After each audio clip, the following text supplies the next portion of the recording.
Why does your scanner show the P1236 engine code? What does it mean?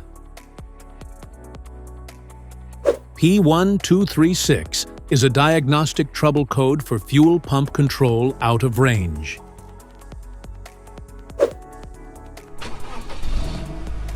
This engine code indicates that the PCM has detected an invalid or missing signal from the fuel pump drive module, suggesting a potential issue with the fuel pump, its wiring, or the control module itself. Under this circumstance, stop driving and repair your vehicle immediately. So, what causes this imbalance? Here are the most common culprits.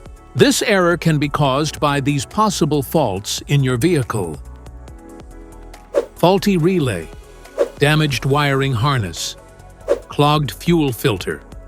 Other potential causes.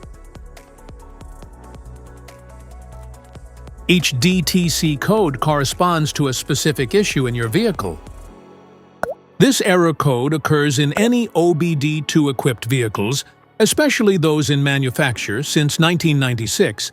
It is commonly found in Mercedes-Benz C230, Kia Sportage, and Kia Optima models.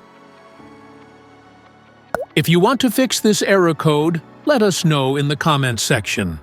We will definitely make the video on your demand. If you like this video, don't forget to subscribe to our channel. Thanks for watching.